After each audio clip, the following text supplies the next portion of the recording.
Bonjour à tous, je m'appelle Bono Renz, j'ai 15 ans, je suis actuellement en classe de 4e agricole de Taïwan. Je vais vous présenter le JT des jeunes du CED. Maintenant, pour commencer, je vous propose de partir à la rencontre de Madame Aline Uvat, qui est en charge du conditionnement et de la vente des produits au CED. C'est un reportage de Warren et Léon. C'est à vous. Bonjour, je m'appelle Kaltai Teiki, je suis en classe 4e agricole, j'ai 13 ans. Je suis journaliste du James CED. Bonjour, je m'appelle Audrey Warren, je suis également en classe 4e agricole. Là maintenant, on va vous présenter le reportage sur le snack. Venez.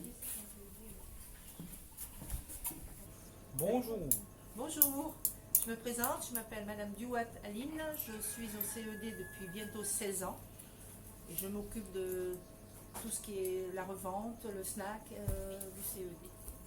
En quelle année le CED a été mis en place? Alors le CED il a été inauguré en 2007 et le snack a été construit je crois l'année d'après si je ne me trompe pas. Nous avions eu une roulotte avant au début ici qui a tenu un an je pense. Et après, il y a eu la construction du snack en dur. Quels produits vends-tu au snack? Alors, je vends essentiellement tout ce qui est casse-croûte pour les élèves, des jus, des glaces et des produits de première nécessité, des brosses à dents, des dentifrices, des savonnettes pour les élèves qui en ont besoin. Qui sont les principaux clients à la récréation? Alors, les principaux clients sont les élèves, en premier. Après, nous avons les surveillants. Et puis les profs qui viennent de temps en temps manger, boire, se reposer 5 minutes, boire un café. Est-ce que tu vends aussi des produits agricoles au CED?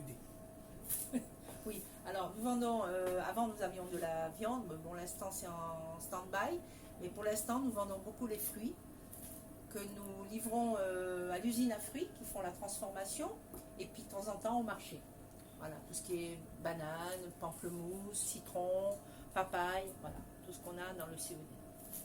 Et quelques légumes quand on en a. Merci Madame Aline d'avoir répondu à mes questions. De rien. Merci à toi d'avoir posé toutes ces questions intéressantes.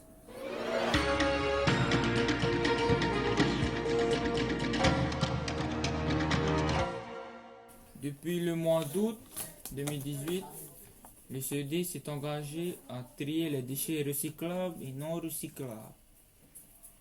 Madame Aline Tamari, l'initiatrice de ce projet, ainsi que les élèves des classes pilotes, nous en disent plus dans ce projet. C'est un reportage de Toho et Junior. On vous écoute. Bonjour, je m'appelle Toto et voici mon ami Joe, envoyé spécial du JT pour le JT des jeunes du CED. Nous allons vous présenter un reportage sur le tri des déchets. Venez, suivez-nous. Peux-tu nous parler du projet de tri des déchets au CED? Oui, bien sûr, avec plaisir. Donc, je suis Anne-Hélène Tamari, enseignante en biologie. Donc, ce projet du tri des déchets au CED se fait dans le cadre de l'éducation au développement durable. C'est-à-dire que 2 heures par semaine, tous les vendredis, la classe de seconde et la classe de première se relever leurs manches pour aller trier les déchets dans tout l'établissement. Alors, on commençait sur différentes zones, sur les 4 hectares de l'établissement. Et ensuite, on regroupait tous les poubelles et le tri commençait. Sinon, quotidiennement, le tri est quand même réalisé aussi au niveau de l'établissement grâce à 2 types de poubelles. Les poubelles de recyclables et les poubelles de non recyclables.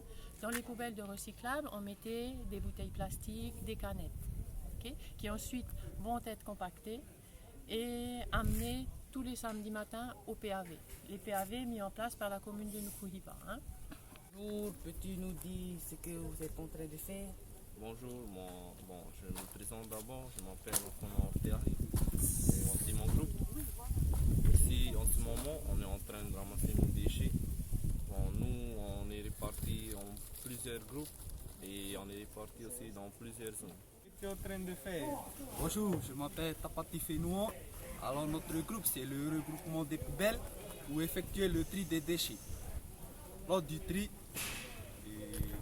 nous patientons un peu et ensuite nous ramenons les poubelles à leur place. Voilà. Merci. Peux-tu nous dire ce que vous êtes en train de faire? Bonjour, je me présente Kota et là on est en train de trier les canettes et les bouteilles plastiques.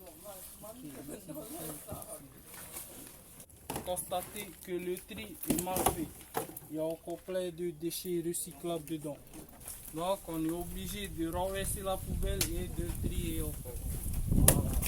En train de faire. Bonjour, je m'appelle le jeune pêcheur et moi et mon groupe, on est en train de compacter les bouteilles en transparence pour ensuite les rapatrier sur Tahiti et Nouvelle-Zélande. D'accord. Pourquoi il faut compacter les bouteilles?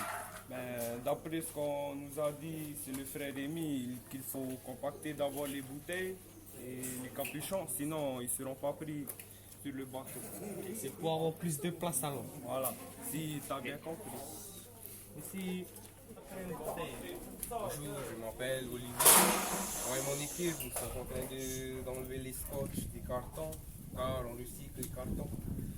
ah, ok. Et pourquoi tu enlèves le scotch?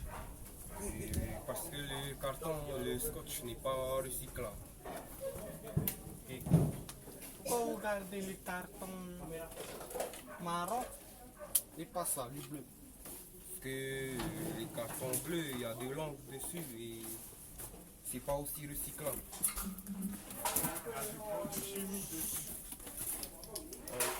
Merci beaucoup Olivier. Bonjour, qu'êtes-vous en train de faire? Bonjour, je me présente. Je m'appelle Takinu, je suis en classe de première. Nous effectuons, comme là où vous le voyez, nous sommes en atelier et puis nous faisons des sacs en briques et puis des porte-monnaies en briques de bottes de lait, de jus de rotouille. Bonjour, que fais-tu, Kaji? Là, je suis en phase finale du porte-monnaie en carton. Comme vous le constatez, un joli porte-monnaie où on peut ranger un 10 000, un 5 000, un 1000 francs et un 500. Ok, merci. Pourquoi est-il important de trier? Pour plusieurs raisons. La première, c'est pour diminuer le volume de nos déchets, nos quantités de déchets qui doivent être ensuite apportées au dépotoir. Donc on réduit le volume, c'est déjà une bonne chose. Et ensuite, il est important aussi de donner une deuxième vie à nos déchets. C'est-à-dire tous les plastiques et les canettes, elles vont être recyclées. Et parce que le recyclage économise beaucoup d'énergie. Il vaut mieux recycler que produire. Sinon, il y a un autre objectif aussi. On aimerait bien que notre travail soit reconnu et pour ça, pouvoir obtenir le label d'Écolycée, qui est un label international. Et donc, tout notre projet, je pense, mérite d'être récompensé par ce label d'Écolycée. Et ainsi aussi pérenniser nos actions. Ce n'est pas que cette année que nous allons travailler dans ce sens, c'est tout le temps. C'est pour que ça continue. Ok, triez-vous chez vous? Bien sûr, mais il ne suffit pas de trier, donc je réalise le même tri qu'on peut réaliser à l'école, en amenant régulièrement tous mes déchets recyclables au PAV communal, mais il y a aussi une autre chose qu'il faut faire en plus du tri, c'est essayer de diminuer la quantité de nos déchets, parce que les meilleurs déchets en fait, c'est ceux qui ne sont pas produits. C'est-à-dire en essayant de diminuer notre consommation, en diminuant tout ce qu'on peut acheter. Quand on achète quelque chose, à faire attention de diminuer les quantités d'emballage. Au lieu d'acheter par petites boîtes, il vaut mieux acheter en grande quantité.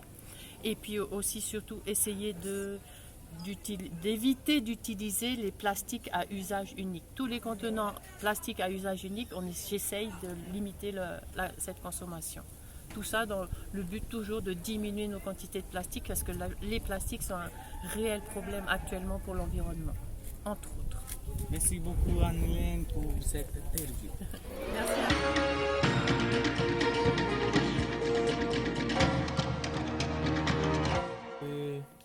Tous les mercredis et vendredis après-midi, les élèves du CED ont la possibilité de bouger pour préserver leur santé dans le cadre de l'AS. Isaac et Poinet ont interviewé Kenny Otto, notre prof de EPS. Isaac et Poinet, c'est à vous deux. Bonjour, je me présente Rudy Poinet et voici. Je m'appelle Isaac. Nous sommes représentants du journal des jeunes du CED. Nous sommes l'envoyé spécial du reportage de M. Kenny Otto. Allez, suivez-moi. Bonjour. Peux-tu nous expliquer comment se déroule l'AS? Bonjour Poignard.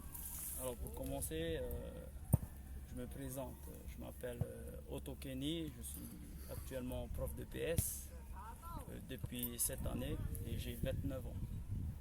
Voilà. Le déroulement de l'AS, alors il faut savoir que l'AS commence à 13h30 le mercredi et aussi que les participants sont uniquement des internes.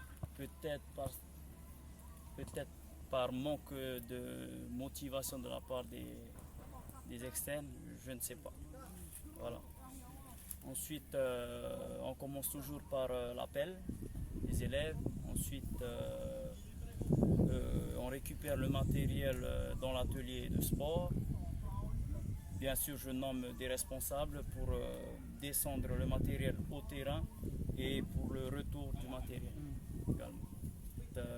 Pour la fin de l'AS se termine à 16h. Pourquoi l'AS a été mise en place? Alors, l'AS a été mise en place pour permettre aux élèves, à chaque élève, d'atteindre son niveau de pratique optimal. Voilà. Et ensuite, chaque jeune doit pouvoir s'exprimer à son meilleur niveau dans les activités de son choix. Voilà.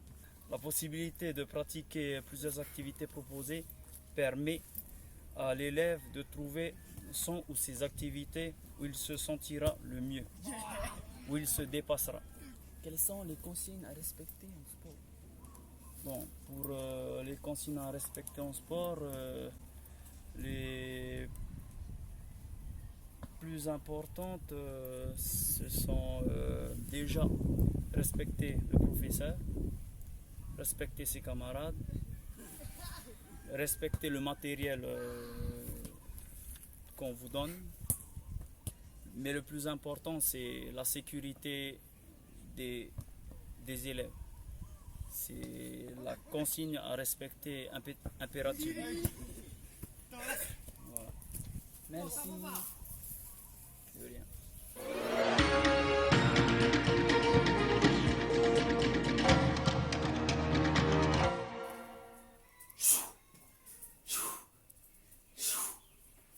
Orange. Ouais, ah ça là? Ah ça commence déjà là? Bon ok. J'arrive les gars. Je vous rappelle que le sport est très important pour la santé. Où étions-nous? Ah oui.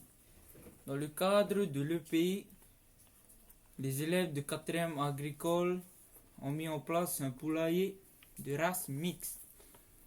Frère Rémi va vous parler de ce projet dans un reportage de Ludmila. Ludmila, à toi. Je suis en classe de 4e agricole. Je suis journaliste du JT des Jeunes. Je vais vous présenter le reportage sur le poulailler. Allez, venez. Avec quelle classe as-tu mis en place le projet poulailler et pourquoi? Alors cette année c'était une grande première avec l'ouverture de la classe des 4e agricoles. L'un des modules de formation qui s'appelle l'EPI nous demandait de travailler sur un élevage. On a choisi de mettre en place l'élevage de poules pondeuses et poulets de chair en même temps, pour que les élèves puissent rentrer chez eux s'ils le souhaitent, avec quelques poules et un coq, et pouvoir développer dans leur propre famille un petit poulailler, de manière à avoir les œufs et pouvoir consommer la viande. Quels sont les objectifs pédagogiques?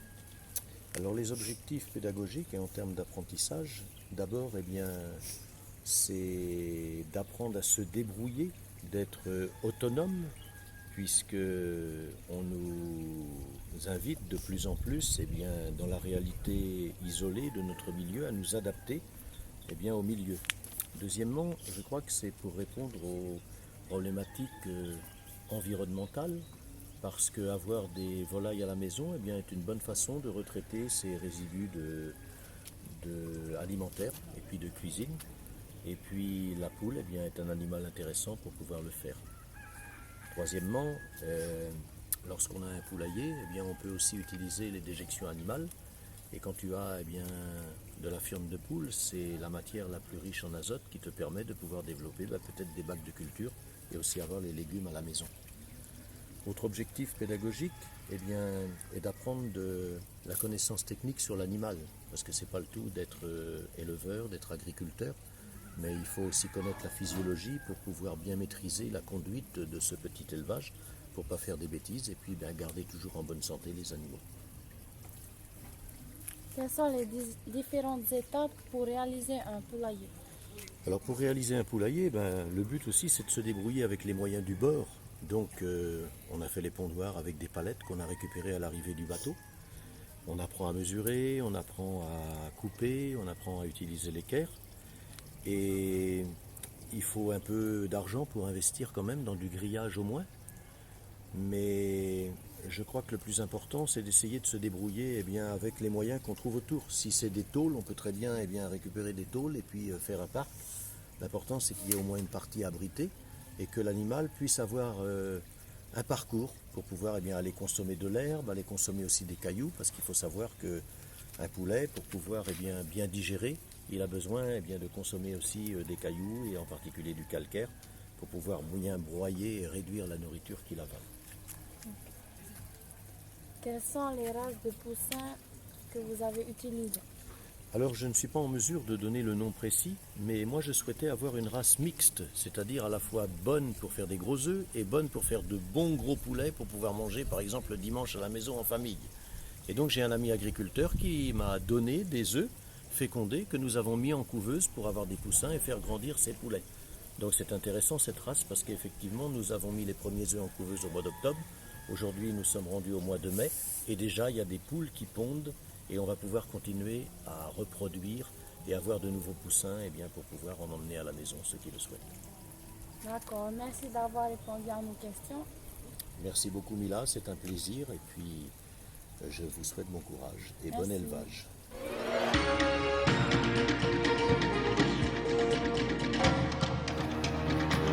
Toujours dans le cadre de l'EPI, les élèves de 4e agricole ont construit un séchoir à bananes.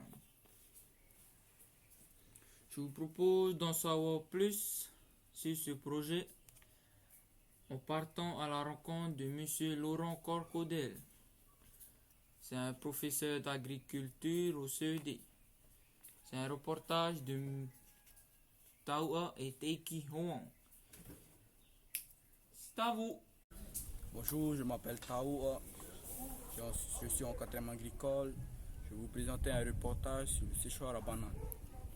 Venez, suivez-moi. Bonjour, en quoi consiste ce séchoir à bananes? Bonjour, je m'appelle Marcel Brown et le séchoir à bananes, comme vous l'avez dit, ça consiste à sécher les bananes.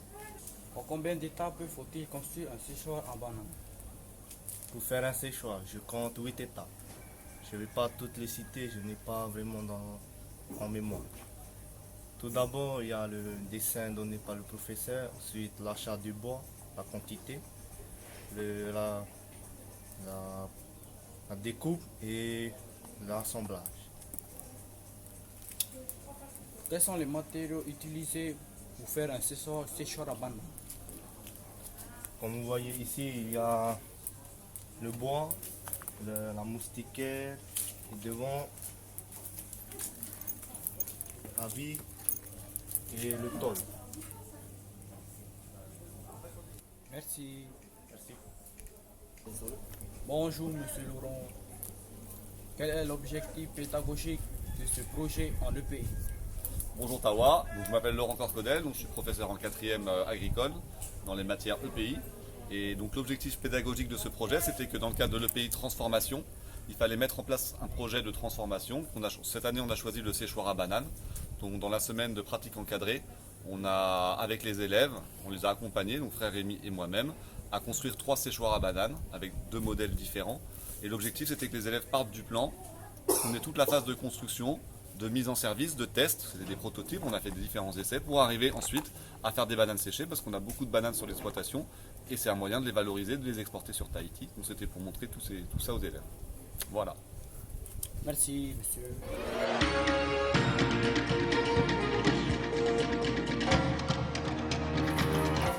Me revoilà! Au CED de Taïhae, les élèves ont la possibilité d'apprendre le métier d'éleveur de porc.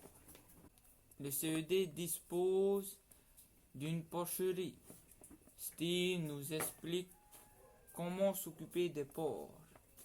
C'est un reportage de Mathieu et Henrik. C'est à vous. Très cher Lorenz, ce n'est pas Henrik et Mathieu qui va vous présenter ce reportage.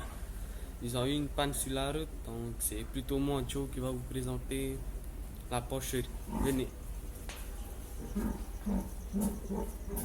Bonjour, combien avez-vous de cochons ici au CED? Tout d'abord, je me présente tout Steve, je suis actuellement chef d'exploitation ici au CED. On a à peu près 8 cochons ici au CED. On a 2 véras et 6 truies. On a 7 porcheries. Comment sont nourris les cochons et à quelle heure? Les cochons sont nourris à base des tubercules de manioc, des feuilles, et des bananes. On mélange le tout et on broie. À côté de ça, on ajoute aussi des granulés, par exemple du pig grower, du sous-gestation et de lactation. Combien pèsent en moyenne les cochons du CED?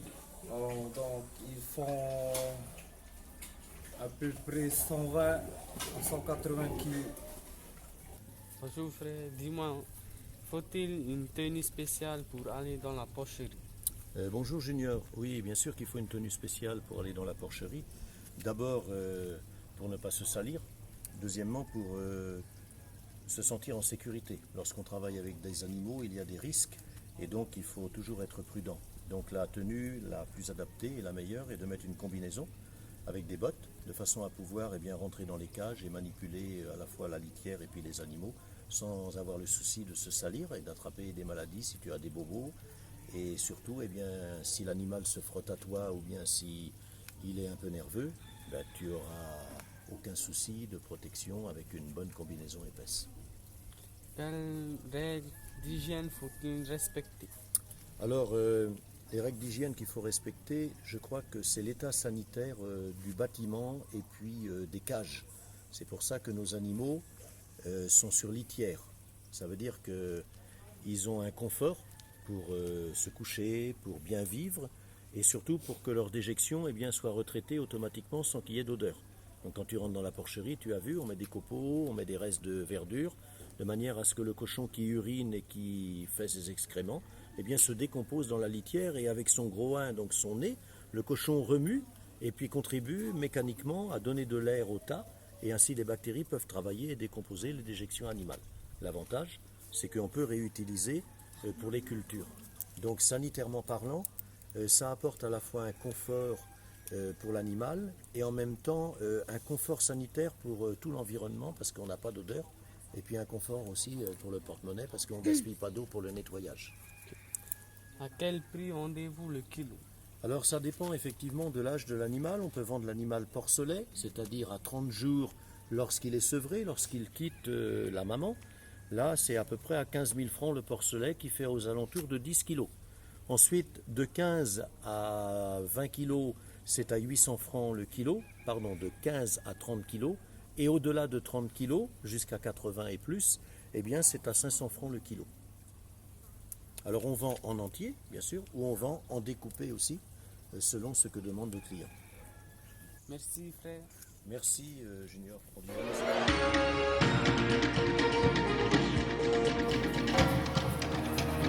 Pour terminer, je vous propose un reportage sur le voyage de frère Rémi Quinton en Espagne, dans le cadre des 200 ans de la congrégation des frères de l'instruction chrétienne de Pleurmel.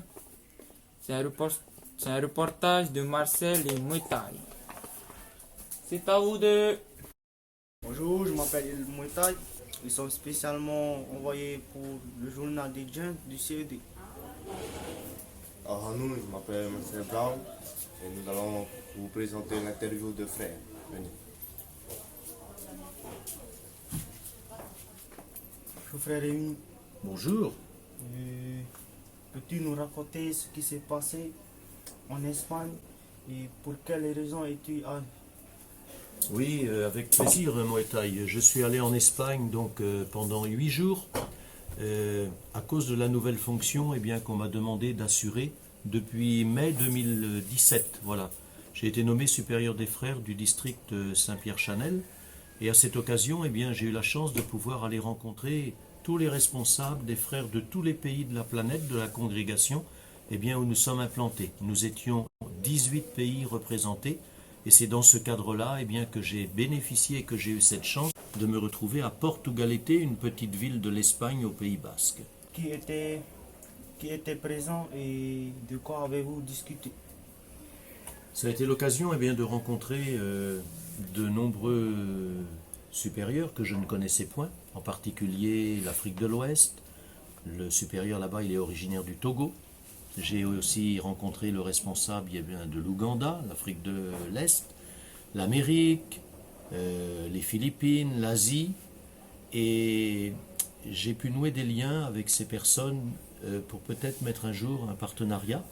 Par exemple, j'ai rencontré le frère Génio, qui est le provincial, le frère supérieur de Haïti, qui est un pays pauvre.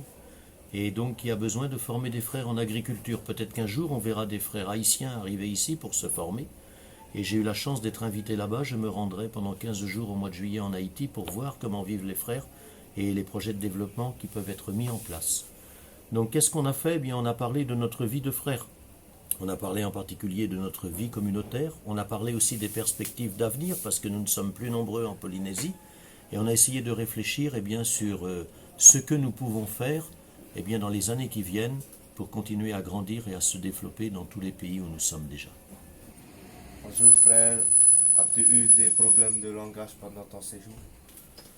C'est vrai que c'est une bonne question que tu poses, parce que comme il y avait des frères de toute la planète, il y avait des frères espagnols qui parlaient l'espagnol, il y avait des frères anglais qui parlaient l'anglais, et il y avait des français. Heureusement que c'était bien organisé, nous avions 2 traducteurs, un espagnol qui traduisait de l'espagnol en français, et un frère français qui traduisait de l'anglais en français dans les 2 sens. Donc ça a été facile. C'est le frère tanzanien qui ne comprend pas du tout le français et pour qui c'était vraiment nécessaire de traduire de l'anglais au français dans les 2 sens pour l'aider à comprendre. Mais sinon, autrement, globalement, tout le monde parlait un peu le français, donc ça a été assez facile de communiquer. Où as-tu logé? Alors, j'ai pas logé tout seul, nous étions 18 frères, nous avons été accueillis dans une école qui s'appelle Santa Maria de Portugalete. C'est une école d'à peu près de 1700 enfants. Et il faut savoir qu'en Espagne, c'est pas le même système qu'ici en Polynésie. Les écoles sont grandes avec beaucoup d'élèves parce que ça va de la maternelle du plus petit jusqu'à l'université. Donc dans l'école, il y avait 8 étages. En bas, c'était les plus petits, tous les enfants. Et en haut, c'est ceux qui sortaient avec le bac et puis qui partaient à l'université après. Et toutes les écoles en Espagne sont faites ainsi. On a vraiment été bien accueillis.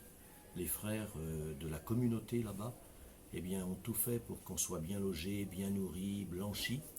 Et puis je me suis rendu compte qu'ils étaient très branchés Jean-Marie de Lamennais. On voit la photo du fondateur dans toutes nos écoles, dans toutes nos classes. C'est pour ça que bientôt au CED, vous allez avoir le portrait de Jean-Marie de Lamennais dans chacune de nos salles. As-tu retenu de bons souvenirs de ton séjour? Plus que de bons souvenirs. D'abord, ça m'a permis de découvrir un peu l'Espagne, de découvrir l'engagement des frères et les belles écoles. J'ai visité une école à Santo Domingo, près de Vitoria, au nord de l'Espagne, et bien qui est une école reconnue par le roi d'Espagne et la reine comme étant l'école la plus innovante sur le plan des initiatives pédagogiques. Et partout il y a des affichages, des présentations de tout ce que font les élèves dans l'établissement. Et c'est un petit collège-lycée de 200 jeunes et qui a aussi une formation professionnelle comme nous ici.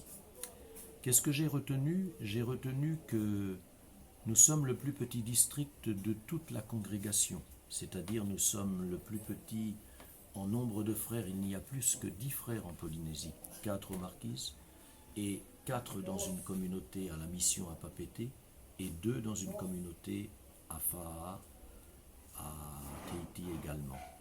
Mais je me suis rendu compte que même si nous sommes les moins nombreux, nous avons les plus belles ressources et les meilleures ressources. Nous avons des frères capables de former, capables d'accueillir, et nous avons des bâtiments pour pouvoir le faire. C'est ainsi que j'ai essayé de nouer des liens pour pouvoir accueillir d'autres frères. J'ai fait une demande en Afrique de l'Ouest, en Afrique de l'Est et en Haïti.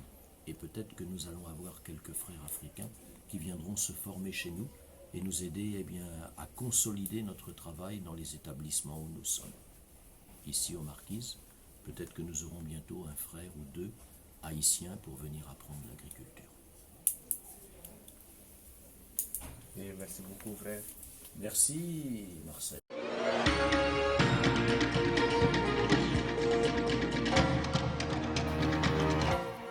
Maintenant, nous arrivons au terme de notre JT. J'espère que vous avez passé un bon moment en notre compagnie et que vous avez appris beaucoup de choses sur le CED. Au revoir et à l'année prochaine.